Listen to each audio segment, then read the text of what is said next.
और अब बात प्रदूषण की। दिल्ली में इस समय प्रदूषण और मौसम दोनों गंभीर समस्या बने हुए हैं।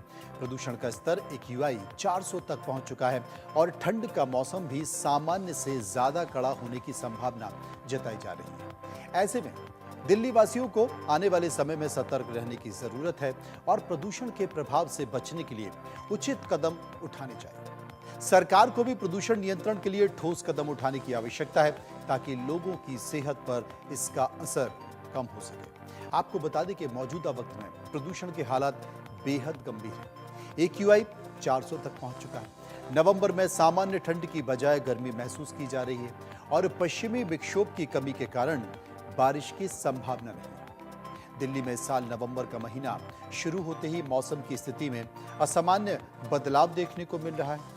आमतौर पर नवंबर के महीने में हल्की ठंड का एहसास होने लगता है, लेकिन इस बार दिल्ली में गर्मी और प्रदूषण का असर ज्यादा महसूस हो रहा है। दिल्ली में इस बार ठंड का प्रकोप भी सामान्य से ज्यादा होने की संभावना है। भारतीय मौसम विभाग और विश्व मौसम विज्ञान संगठन WMO के मुताबिक इस साल ला नीनो का प्रभाव भी होगा, जो भारत में ठंड के बढ़ाने का काम करेगा।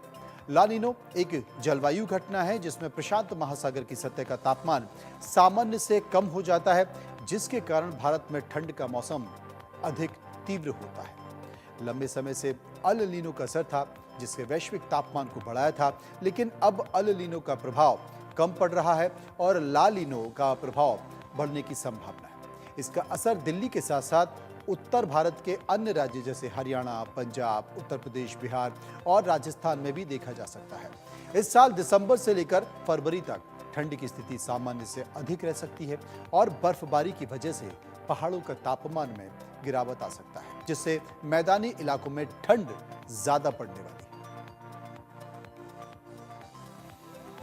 अब आपको बताते हैं कि ठंड बढ़ने के कारण क्या क्या है। असल में ला नीनो के सक्रिय होने से ठंड का मौसम अधिक तीव्र होगा। ग्राफिक के जरिए, अगर आप ग्राफिक के जरिए समझेंगे तो आपको ज्यादा समझ में आएगा कि पहाड़ों में बर्फबारी की वजह से ठंडी हवाएं मैदानी इलाकों में पहुंचेंगी। ठंड के साथ घना कोहरा भी छा सकता है। तापमान में गिरावट आ जाती है और जब तापमान में गिरावट आ जाती है तो ज्यादा ठंड पड़ने लगती है। प्रदूषण और ठंड की मार से बचने के लिए आपको क्या करना है, यह जानना बहुत जरूरी है। असल में बढ़ते प्रदूषण, क्योंकि AQI करीब 400 के पार पहुंच चुका है, तो बढ़ते प्रदूषण और ठंड के बीच एहतियात रखना बहुत जरूरी है। सांस संबंधी समस्याओं वाले व्यक्तियों को सतर्क रहने की जरूरत है। अगर आप बाहर निकल रहे हैं तो कोशिश करिए कि आप मास्क पहनें। बच्चों और बुजुर्गों को बाहर ना निकलने दें। घरों में एयर प्यूरिफायर का इस्तेमाल कर सकते हैं। पानी पीते रहें और शरीर को हाइड्रेटेड करते रहें।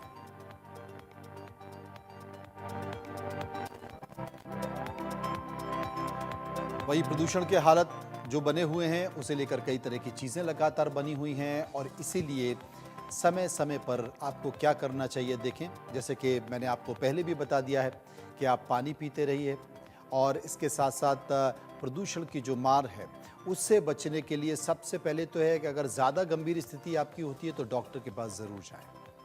और सांस संबंधी समस्याएं आपको हो सकती हैं, मास्क ज़रूर पहनें।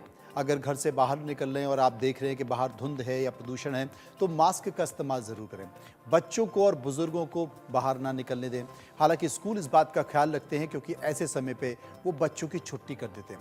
संभव अगर हो तो घर में एयर प्यूरिफायर ज़रूर रखें, उसका इस्तेमाल आप कर सकते हैं।